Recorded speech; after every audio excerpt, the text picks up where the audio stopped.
Thank you so much for coming to Newtown Revue. We have 4 people tonight, and I'm just going to introduce them as they start. We're going to start with Lily Brown, who yesterday successfully defended her dissertation, and she's now a doctor. Lily Brown. She also is the author of Rust or Go Missing. Her poems have appeared in Thence, Pleiads, American Letters, and Commentary, the Colorado Review, the Denver Quarterly, Gulf Coast, and other places. She was born and raised in Massachusetts, and we are so stoked to have you here tonight. Come on up, Lily. Thanks.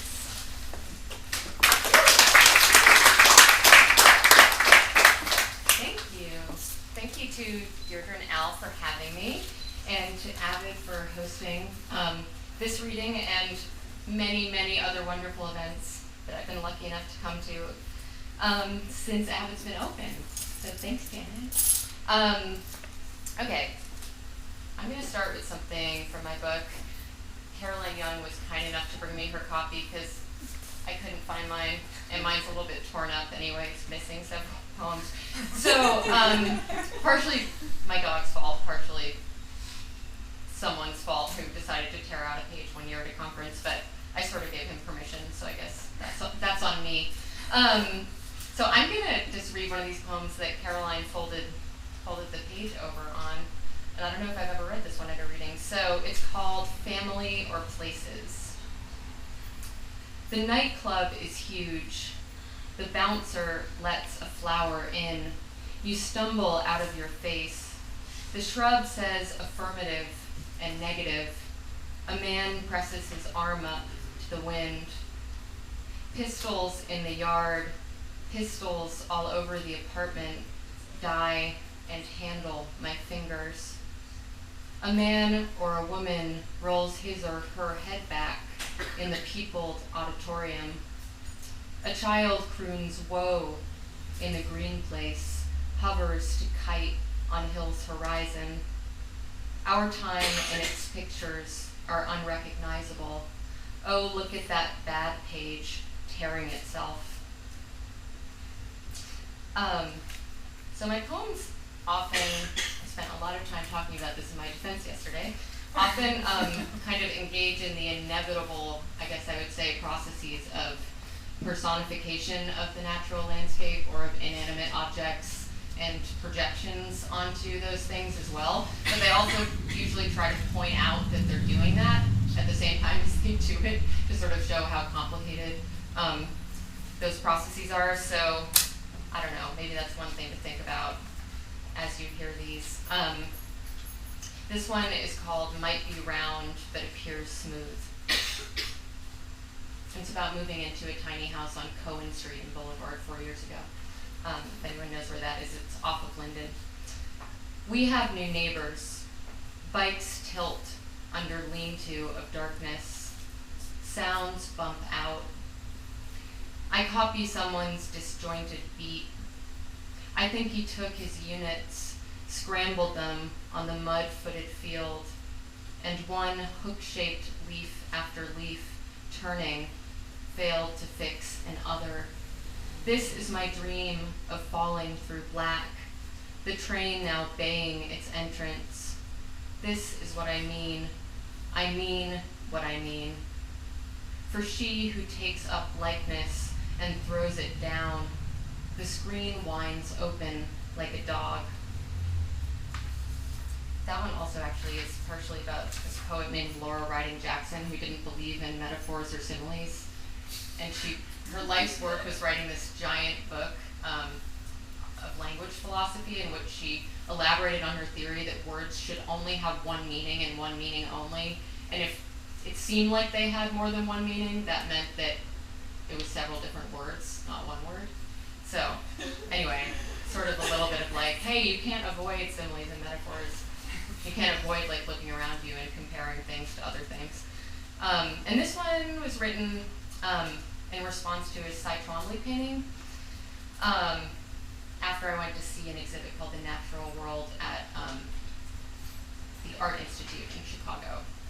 So it's called The Natural World.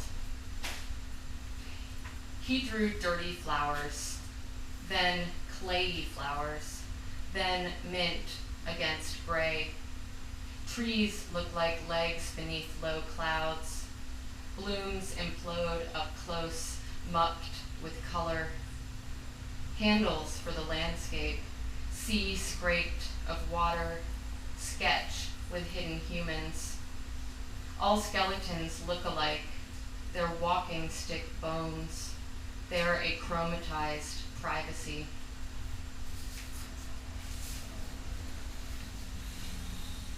This one is called Natural Bridge. We're on to your theme here. I always find that happens when I pick out poems. I'll be like, oh, there's all these repeated things that I didn't even notice. So Natural Bridge. Dark boats the cove. Eye away to it. Eyes where we are. Trees aren't one, they depend. We're the max lines when we lack technologic. Then a tree flaps. A tree halos the moon. The moon blinks off.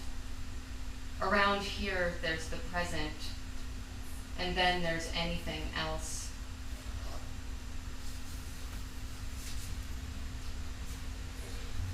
Taxonomic. I saw the bird throat like a toad billow out. Thought to take a picture and send it. I swallowed the door jamb shine. The threshold breaks off as I use it. The water has a breeze, says the dog-eared lady who owns both. The ripples sit down flat on the pond.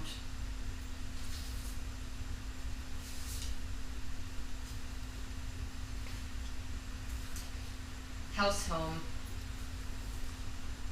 If something outside the mind makes the mind, I'd rather a ceiling wet with river, the elemental basement cements slick grit. Up on the gusty terrace, experimental glass takes yellow light down into its purple middle and fits it in cellar gray. At the bottom stair, I play the alchemical fan, and its petals wing the composite up.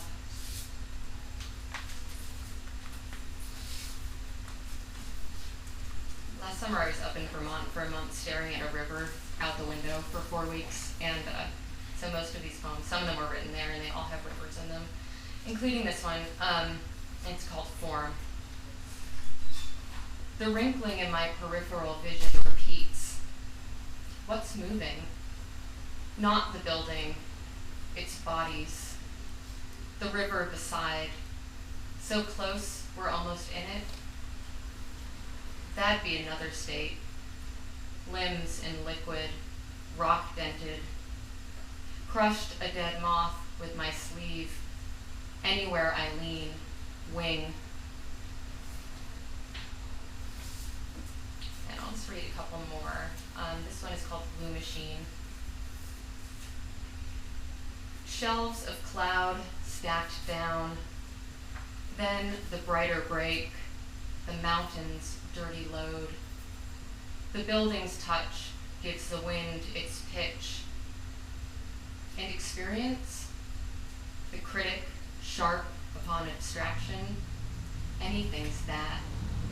How sea bends the hand or hisses out from teeth and tongue. The soft craft of these heavy clouds is wet in the fist, and the boat I'm watching rock across the range, a blue machine that breaks and opens, breaks and opens. Okay, and this is a more interactive part of the reading. So, Dan Rosenberg and I went to read at a festival in Chattanooga last weekend, and it was about collaboration between different artistic disciplines. So I wrote in response to this painting by a contemporary painter named Christina Toro, who is actually like my step cousin. And I'm going to ask for these back because I think it's probably illegal for me to actually hand them out and let you keep them. But the painting's owned by a museum in North Carolina. But yeah, But I wanted you to see it while I read the poem because I thought that would make it a little bit, I don't know, more interesting to follow. So you may have to share, there's about 20 of them.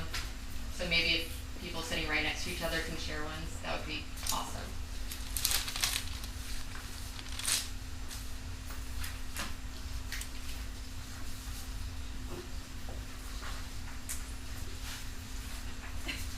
Usually I respond to much more abstract art, and her work, if you already have it, is obviously really intricate and figural. So I thought it would be a challenge to try to write about this. So the poem's sort of like a reflection on looking, but also feeling like the art is looking at you, because this painting has so many eyes in it, in the bottom half. So it's sort of a reflection overall on sight, I guess. Did it go around? Yes? Okay. Field figure. Her body twists at the waist, still comfortably intact. Any world reverses, earth on sky, black on gray, urchins and flowers, i.e. the field is the sea, an iris sun redone. The moon's not cratered, but seated. Body parts obscured by feather, body parts made circle by snakes. Feather, flower, feather flush, sky all lisping stars. Lux is a measure of luminous flux, and eyes half shut, dim studs, turn my eyes on me. I make a bed, white covers checkered dog, green book, half gone. At mind's light, the ceiling's a sea heaving. Aquatic on hind legs, the sea watches, the striped prairie hung with hearts, eyes. I watch sight regular in the garden watch it move, so many seeds from the iris sun. And that's it. Thank you so much.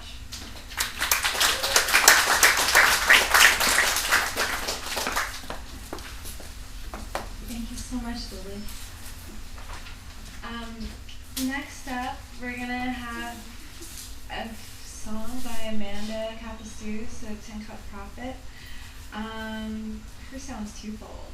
She still holds on to the traditional Irish music, but started a career busking for subway commuters at the 42nd Street stop in New York City, that her originals forged into a genre of their own. I love watching Amanda play, and her performances are always memorable. She's opened for Amy Mann, Jeff Tweedy, performed on NPR's Mountain Stage and at the Bonnaroo Festival. In 2006, she was named the Best Solo Performer for the Flagpole Music Awards, and I'm so stoked tonight to see you play. So come on up, Amanda.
we've got Fabrice Julien. He's a staple of the he has been a staple of the Athens poetry scene. This is actually our last chance to see him, unfortunately. The 22-year-old has released 4 full-length spoken word albums, along with a string of experimental poetry EPs. He's been the featured reader at many functions here in the Classic City, including the Athens Word of Mouth series. And he's also created and hosted a weekly segment on 90.5 FM WOG called The Poetic Corner. And he's also host of the monthly student-oriented poetry reading gathering at Avid Bookshop, Speaking Pages, which is where I first saw him. This will be one of his final featured readings, because he's relocating to New Hampshire in the fall for graduate studies and work with the AmeriCorps program. Thank you so much for Julien. Come on up.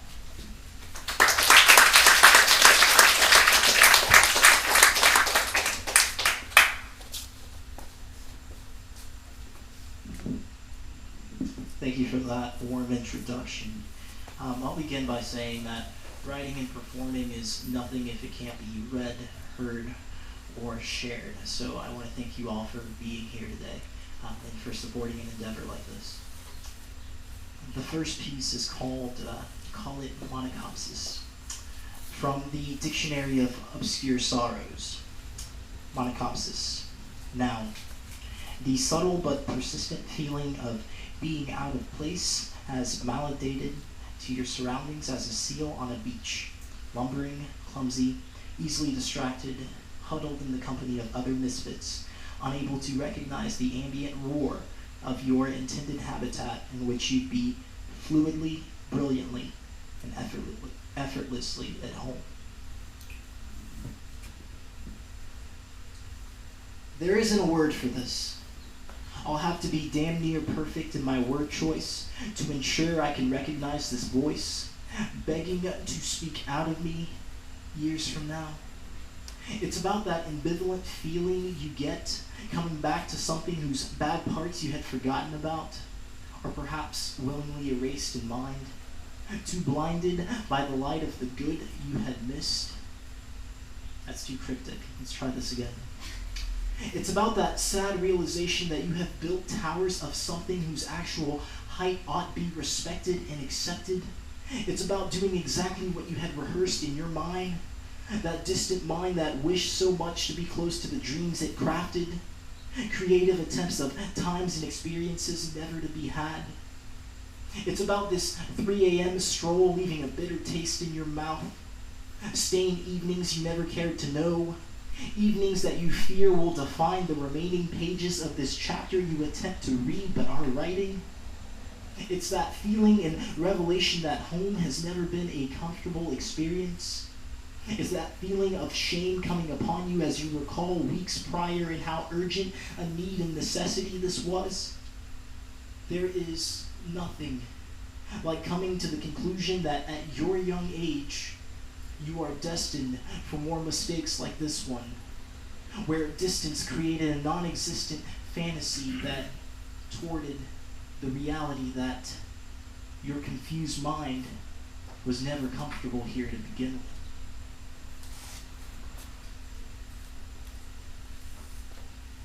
with. This next one's entitled Another Word of Thanks. If I ever find the words worthy of explaining my gratitude for the phone call you accepted that night, I'll make sure you get it. On that hotel room floor, masked by carpet, were the pieces of a shattered facade coming to grips with a reality whose imminence was tangible. I was scared. And I needed something or someone to keep me from the ground, to keep me from the effects of gravity. Without hesitation, you were the option pursued. And thereafter I found my fragmented, scattered pieces formed together. You were the catalyst in this doing, reminding me that I had a purpose, and that those thoughts were normal in the boxed-in, enclosed package of a northern hotel room. If you ever allow me the chance to speak with you, I will thank you for the piece of advice you gave to aid in the gathering of the pieces of me I needed to see, the pieces of me that I needed to be happy each day. But I'm no longer the person in need. As a reversal of fortune exists today, you are on the ground, buried underneath the pine, displaying signs of impatience with the concept of continuing on. And I was the catalyst in this doing. Whether or not you respect the stance I took, the stance of separation, I need you to understand that in relationships, people have to be selfish, even if it means allowing for the other person to stay on the ground. A selfish part of me wished that the automated greeting of your voice was the sound I had heard that night.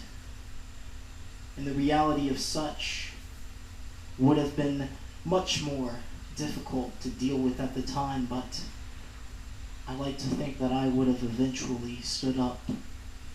Because relationships can't work with one receptor and one giver. Oh. Wow. The lack of reciprocity I speak of is exactly what I ran away from and did not give to you. I received and you gave. I looked on as you stayed on your ground. And I would rather that your heart ached than for it to break. I'd much rather for your heart to ache than for it to break. Time will heal this emotional wound I've inflicted upon you, though our distance will pick its scab. Sad girl, please call. You should be down there.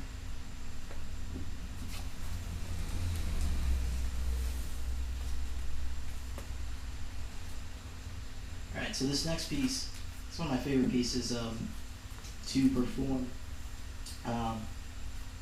When I wrote it, I just had Post-its on me, and I told myself that eventually I'd transfer it to page.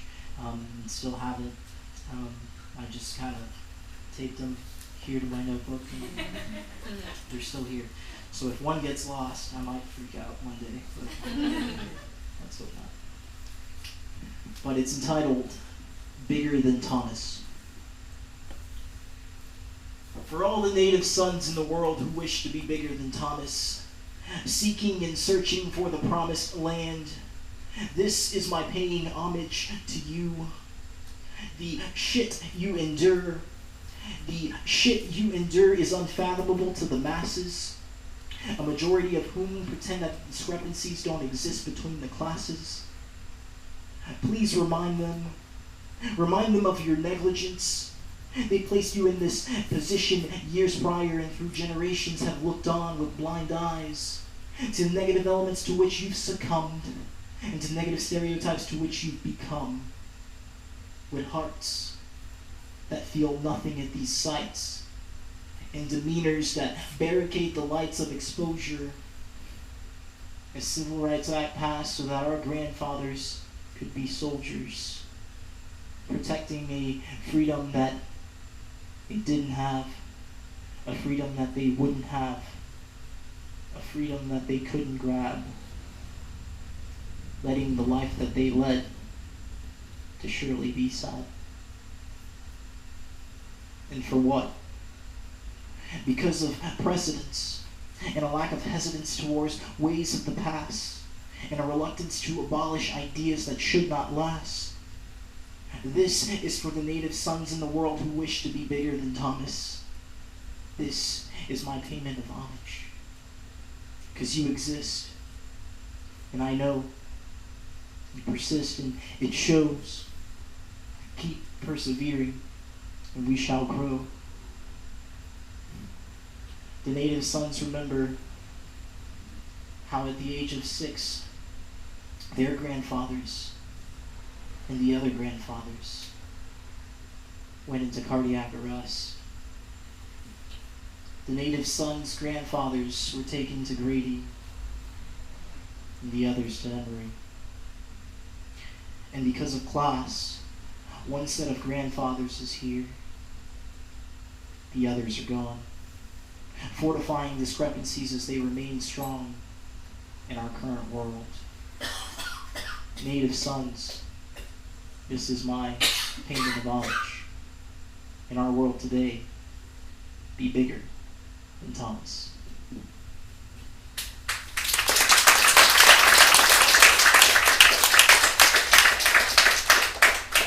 This next one is, I performed this one at the beginning of each of the Speaking Pages events that I host here, and it's how I feel about writing, and something that I hope to be performing for the rest of my life. It's entitled The Speaking Page.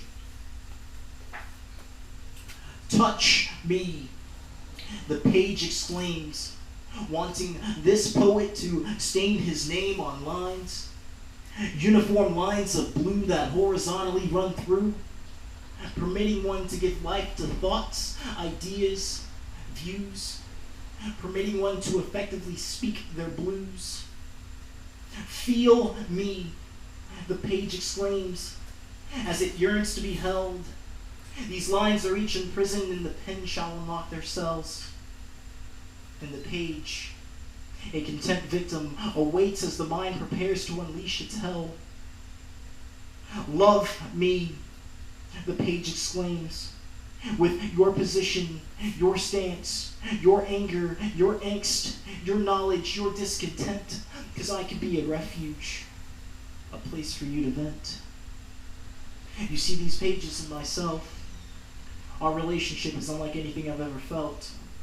It and I, we have this constant form of communication, bringing me to a level of poetic sensation and poetic elation, which leads to the greatest medication, which is the pen to the paper.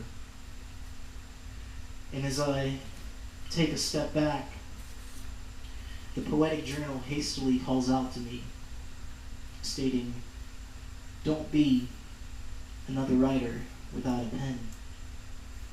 Don't let these pages wonder where you've been."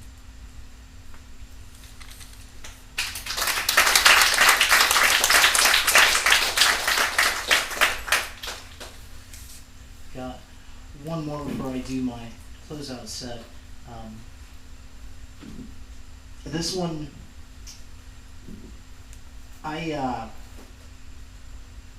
this was the first piece I wrote coming out of a sabbatical.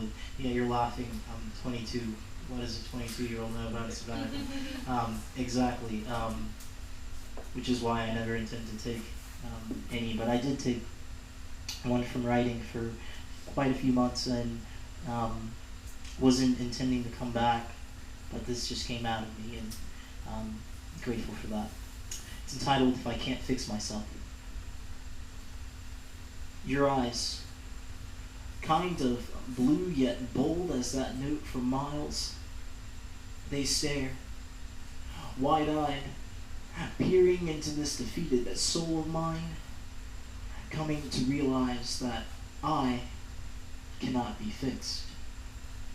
And the more you stare, the fermentation present in my eyes appears. You see, bottled in is the unexplained sadness whose cork visibly appears as if it will sear upwards, expelling all that has been withheld for years. And though it isn't known, the origin of my state dates back to a period of isolation. Though self-induced, I envied those in solitary confinement and found bliss in their solitude. And this sadness, we realize, cannot be fixed. And though your love is unwavering and incapable of being compromised, I cannot change the shades of gray that fill my days, the shades of gray that mesh with the pink hues of your perfect days. In my eyes, they tell you that I cannot fix myself, so please do not attempt to stitch the broken pieces holding up this facade of a frame standing before you. And I think that knowing this fills your skies with more shades of gray, overtaking the shades of blue with shades of my blues. But your eyes, yes, they're kind of blue yet bold as that note from Miles. I think that staring into them, quite possibly, is the only thing that could fix me.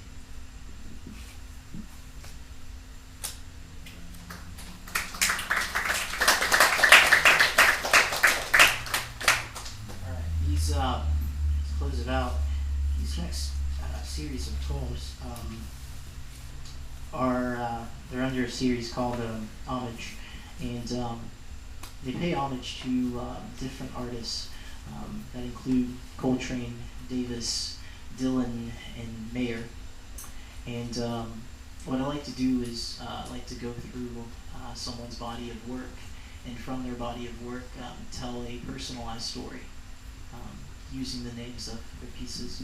The first one that we'll do is entitled Dylan Girl. I want a Dylan kind of girl, a free-willing kind of girl with a mind that intimidates me, and one without whom life don't mean a thing.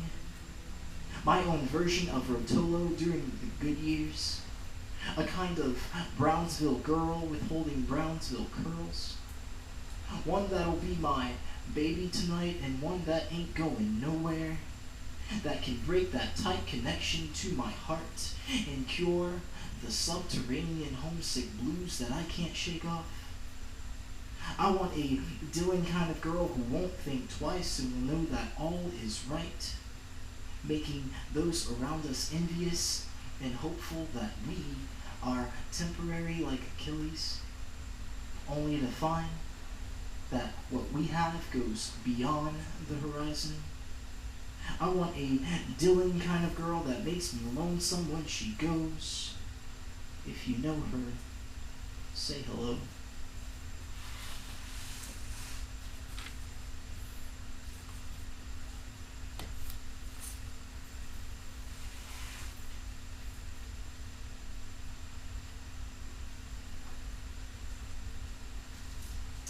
Love song for someone. You are the remedy and dose I hopelessly gravitate towards when I'm not myself. I often think of the lack of clarity that existed in my life before you entered and centered my universe. You see, I no longer wait for my world to change, as you are all that is needed. And though my train is heading north, I know that distance cannot stop our train. The train of love that exists, the train that loudly woke my broken heart that dreamt of one like you. The heart that dreamt of something true, that heart of life that upon the sight of you caught on fire. Yes, this little heart of mine has grown to be bigger than my body, thanks to you. And as the wheel turns, signifying the rolling continuance of our union, I am reminded that my age of worry has come to an end, opening me in ways unknown and making me come to the realization that there is much room in my heart for all shapes and things, lighter things, darker things, greater things, minor things, heavier things. Yes, our love is as endless as the continuum in which it will continue to exist. The continuum in which it was born and raised, fostered and taught to persevere over the battles to be fought against one another, and later studied in our memories. 'Cause as bold as love is, effort and persistence is required to maintain the belief that I will never find another you, to design and build a home life with, in which nothing is missing. Waking each morning to sing and to prove wrong the ones who say there's no such thing.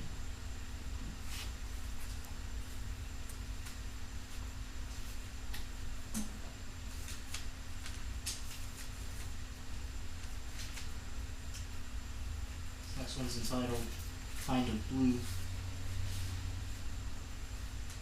It's here somewhere.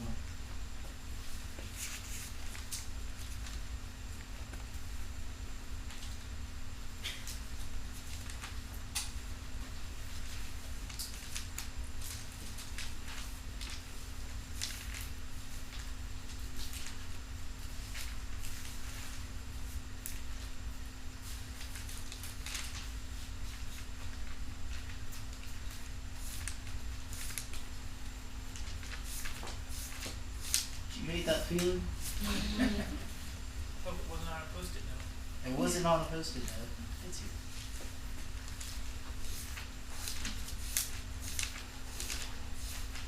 Probably passed it a couple times.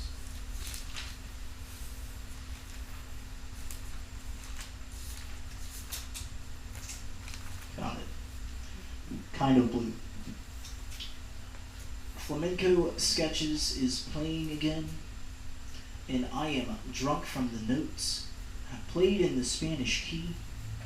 It's difficult to think as they come so fast and in different tempos, leaving me kind of blue and green. Sobriety is miles ahead, I'm told. Don't lose your mind on this summer night, the record now plays. I think I'm being spoken to, though it ain't necessarily so. That old devil moon now stares, daring me to make wishes and to dream of women like Vanetta. 'Cause now's the time, I'm told. 'Cause I've never had to knock on wood.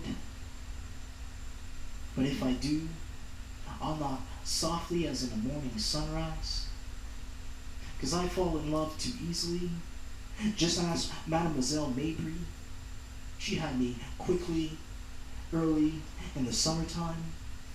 And don't laugh, 'cause it could happen to you in a silent way. Shh. And in a peaceful way, I stay on this summer night feeling kind of blue, 'cause there's no you. And the final piece for tonight pays homage to John Coltrane and is about moving to New Hampshire.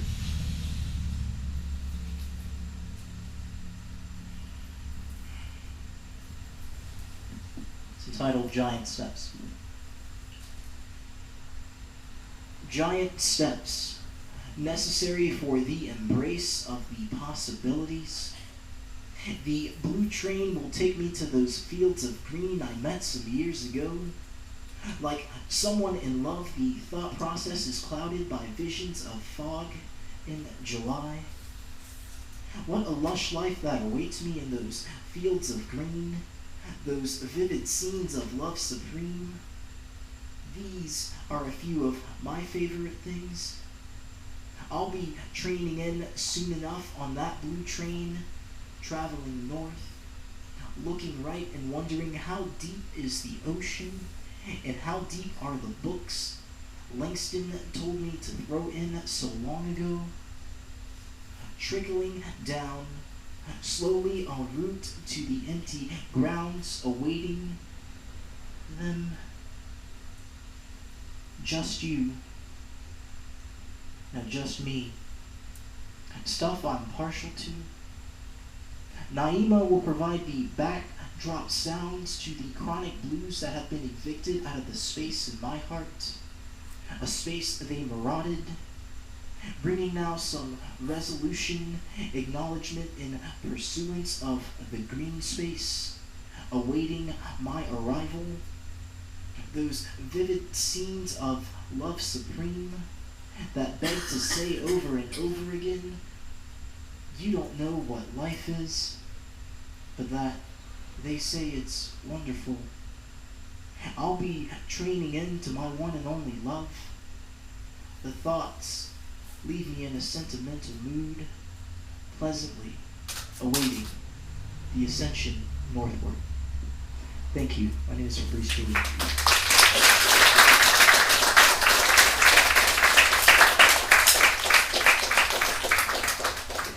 Thank you, Fabrice. That was lovely. Amanda, who's going to do just one more song?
Thank you, everyone. That was amazing, Amanda. It's been so long since I've seen Amanda play. Thank you, everyone. Tonight, Lily and CJ and Fabrice. You guys were all amazing. Thank you, Avid. Thanks, Rachel and Janet. I know she's gone. And Frankie. And Al Dixon, who's my co-curator. And everyone, thank you so much for coming. It was great to see you. Have a great night.